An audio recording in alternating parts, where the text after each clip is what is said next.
കർത്താവിൻ്റെ അതിവിശുദ്ധ നാമം വാഴ്ത്തപ്പെടുമാറാകട്ടെ.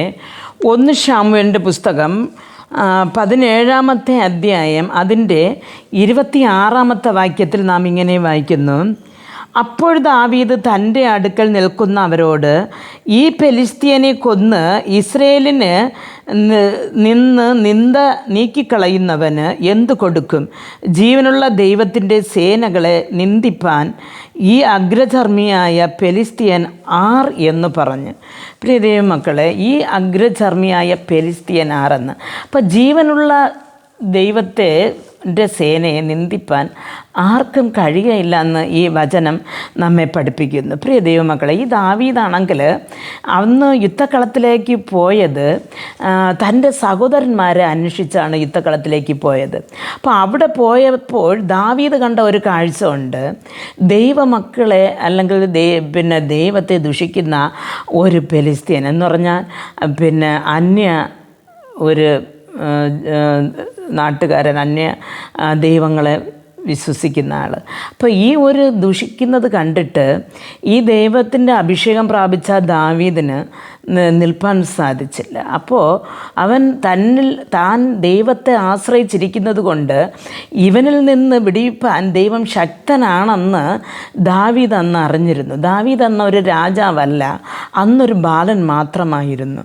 പ്രിയ ദൈവമക്കളെ, നമ്മൾ ഈ വായിച്ച ഭാഗത്തിൻ്റെ ബി ഭാഗം നമ്മൾ നോക്കുമ്പോൾ അവിടെ കാണുകയാണ്, ജീവനുള്ള ദൈവത്തിൻ്റെ സേനകളെ നിന്ദിപ്പാൻ ഈ അഗ്രചർമ്മിയായ ഫെലിസ്ത്യൻ ആർ എന്ന്. പലപ്പോഴും നമ്മുടെ ജീവിതത്തിൽ നേരെ വരുന്ന നിന്ദകളെ നാം ഓർക്കുമ്പോൾ നമ്മളെ ശപിക്കുന്നത്, അല്ലെങ്കിൽ നമ്മൾ ആരാധനയ്ക്ക് പോകുന്നതിനെ വെച്ച് നമ്മെ വഴക്ക് പറയുന്നത്, അല്ലെങ്കിൽ നമ്മൾ ഒരു ക്രിസ്ത്യാനി എന്ന് വിചാരിച്ചിട്ട് അങ്ങനെ ദൈവത്തോടു കൂടെ ചേർത്ത് നമ്മെ ദുഷിക്കുന്നത്, മിഷണറിമാരെ കുറിച്ചുള്ള ആ ഒരു കാര്യങ്ങൾ നാം ന്യൂസിൽ വരുന്നത് നോക്കുമ്പോൾ ഇങ്ങനെ പലവിധമായി ഇരിക്കുമ്പോൾ ദൈവമക്കൾ പലപ്പോഴും ഭയന്ന് വിറച്ച് പോകാറുണ്ട്. എന്ന് പറഞ്ഞാൽ ഈ ഫെലിസ്ത്യൻ്റെ മുമ്പ് ഇസ്രയേല്യരുടെ സൈന്യം അന്ന് നിന്നതുപോലെ. പ്രിയ ദൈവമക്കളെ, നമുക്ക് വിരോധമായിട്ട് വരുന്ന ഏതൊരു നിന്ദയും ദൈവനാമത്തിലാണെങ്കിൽ നിർബന്ധമായിട്ടും അത് നമ്മയോ നമ്മുടെ തലമുറയെയോ ഒന്നും ചെയ്യുകയില്ല എന്ന് നമുക്കിതിൽ നിന്ന് മനസ്സിലാക്കാം. അപ്പോൾ ആ ഫെലിസ്ത്യനെ ഒരൊറ്റ കല്ലുകൊണ്ട് ദാവീദ് നമുക്ക് അടിച്ചു വീഴ്ത്തിയത് നമുക്കറിയാൻ സാധിക്കുന്നു. പ്രിയ ദൈവപൈതലെ, നമുക്ക് വിശ്വാസം എന്ന ഒരൊറ്റ ആ ഒരു വാക്കുകൊണ്ട് നാം ഫുള്ളായിട്ട് നമ്മുടെ ഹൃദയത്തെ നിറയ്ക്കുകയാണെങ്കിൽ, എന്ന് പറഞ്ഞാൽ ജീവനുള്ള ദൈവം എന്നോട് കൂടെ ഇരിക്കുമ്പോൾ, അല്ലെങ്കിൽ എൻ്റെ കുടുംബത്തോടു കൂടെ ഇരിക്കുമ്പോൾ എനിക്കെതിരായിട്ട് വരുന്ന ശാപമോ അല്ലെങ്കിൽ ദുർവർത്തമാനങ്ങളോ അല്ലെങ്കിൽ ആഭിചാരങ്ങളോ മന്ത്രങ്ങളോ ഒന്നും എന്നെ ഒന്നും ചെയ്യുകയില്ല എന്ന് നമ്മൾ ആ വിശ്വാസം എന്ന ആ ഒരു വാക്കുകൊണ്ട് നാം കർത്താവിനോട് ഏറ്റവും അടുക്കുകയാണെങ്കിൽ, നമ്മളിൽ വിശ്വാസം നാം വർദ്ധിക്കുമ്പോൾ ദാവീദ് ഒരു കല്ലെടുത്ത് ഗോലിയാത്ത് എറിഞ്ഞതുപോലെ നമ്മുടെ വിശ്വാസം വർദ്ധിക്കും തോറും നമ്മെ വിട്ട് പൈശാചിക ശക്തികൾ മാറിപ്പോകും.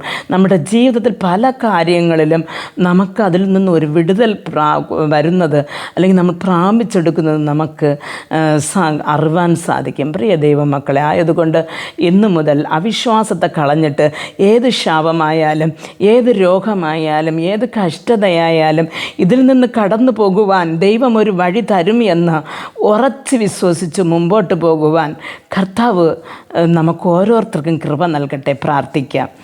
ഞങ്ങളെ അതിമത്സല്യമായി സ്നേഹിച്ച് വഴി നടത്തുന്ന സ്വർഗസ്ഥ പിതാവേ, അനുഗ്രഹമായ സമയത്ത് മെസ്സേജ് കേട്ടുകൊണ്ടിരുന്ന അങ്ങയുടെ പൈതങ്ങൾ അപ്പൻ്റെ കരങ്ങൾ തരുന്നു. കർത്താവെ, ഒരു ഗോലിയാത്തിനെ പോലെ എഴിച്ചു നിൽക്കുന്ന വൻ പ്രയാസങ്ങളും ശാപങ്ങളും കർത്താവെ, തോൽവികളും കണ്ണുനീരുകളും ഇവരുടെ മധ്യയിൽ കർത്താവെ ഒരു ഗോലിയാത്തിനെ പോലെ എഴിച്ചു നിൽക്കുമ്പോൾ വിശ്വാസമെന്ന കല്ലുകൊണ്ട് കർത്താവെ അതെല്ലാം എറിഞ്ഞ് വീഴ്ത്തിക്കൊണ്ട് മുമ്പോട്ട് പോകുവാൻ ഒരു പ്രാർത്ഥനാ ജീവിതം ഈ വ്യക്തിയുടെ ജീവിതത്തിൽ കൊടുക്കണമേ എന്ന് പ്രാർത്ഥിക്കുന്നു. ജയത്തിൻ്റെ കർത്താവ് നമുക്ക് മുമ്പായി ചെല്ലുമ്പോൾ കർത്താവെ ഞങ്ങൾ തളർന്നു പോകുവാൻ ഇടയാകാതെ ഓരോ ചുവടടിയും മുമ്പോട്ട് വെച്ച് പോകുവാൻ ഞങ്ങളെ വലത് കരം പിടിച്ച് നടത്തണമേ എന്ന് പ്രാർത്ഥിക്കുന്നു. യേശുക്രിസ്തുവിൻ്റെ നാമത്തിൽ പ്രാർത്ഥിക്കുമ്പോൾ പ്രാർത്ഥന കൃപയോട് കേട്ട് മറുപടി നൽകി തരണം നല്ല പിതാവേ. ആമേൻ.